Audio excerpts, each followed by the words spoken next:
This is the video for Chapter 14, Section 6. Jackson battles the Bank of the United States. Before we get started on the section, I want you to keep the less than essential question in mind. How well did President Andrew Jackson promote democracy? Keep this in mind as we go through this unit.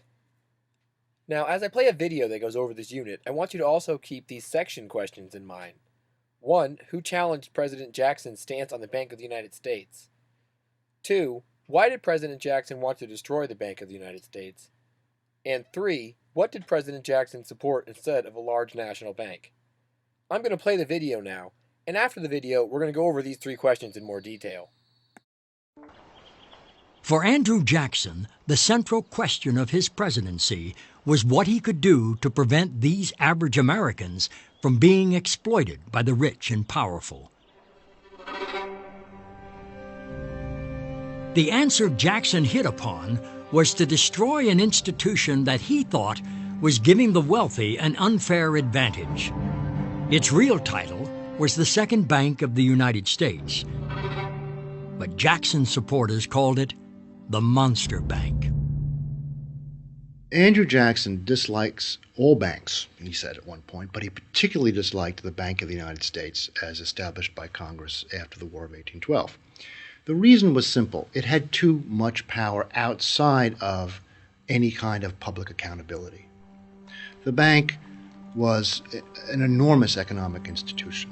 It could really control credit and therefore control the American economy itself.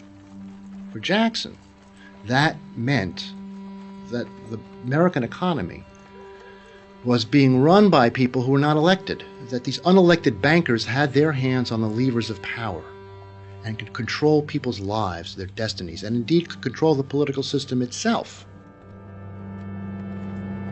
To Jackson, one of the Monster Bank's worst sins was that it was funding new-style businesses that were beginning to wrap their tentacles around both the economy and the government. These new businesses were called corporations. The problem with corporations, as far as Jackson was concerned, was they had no body to be kicked or soul to be damned. They were faceless, anonymous machines that were motivated only by making profit for their shareholders. And as a result, they could grow much, much larger than the average consumer, the average worker, the average citizen. But Jackson's opponents thought corporations would help America become more prosperous, and they thought his plan to blow up the bank verged on insanity. For it was the bank that guaranteed that the paper dollars in Americans' wallets were worth something. Jackson took a kind of fundamentalist view of money and credit. Gold and silver dollars were real money. Paper was in some sense fake. Those who were perhaps more astute economists than Jackson thought that this position was just short of Neanderthal. The United States had been built on credit. As Henry Clay said in the Senate, we have always been a paper money people. We won the revolution on paper money. Clay and his allies in Congress decided to put some heat on Old Hickory. Near the end of Jackson's first term, they passed a bill extending the bank's charter. Clay calculated that the president would have no choice but to sign the bill because a veto would be seen by the American public as so irresponsible it would cost Jackson re-election. Now that you've watched the video, let's go over the review questions. Question 1. Who challenged President Jackson's stance on the Bank of the United States? The person who challenged President Jackson was Henry Clay.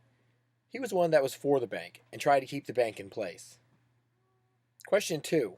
Why did President Jackson want to destroy the Bank of the United States?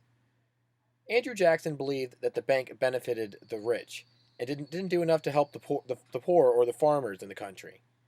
And remember, with Jacksonian democracy, that meant he was for the common people. So he wanted to represent the common people, and he could not support the bank because he did not feel that it supported them. Question 3. What did President Jackson support instead of large national banks? Andrew Jackson wanted state banks because he believed each state knew what the people in its state needed, so their banks could then lend money to the people that needed it to keep the whole state being successful. So Andrew Jackson believed that there should be state banks and not a large national bank, or a Bank of the United States. Now turn to your Section 6 part of your interactive notebook. Complete the 2 questions for this section. For the first question, for the dialogue, for the common people, you're going to be putting the dialogue in, or what they would be saying about Andrew Jackson's battle with the Bank of the United States. So this is where you'd put the common people's opinion of what was going on. For the upper class part, you'll be putting their opinion in their bubble, for what they think about Andrew Jackson's battle with the Bank of the United States. Then also make sure you complete question 2,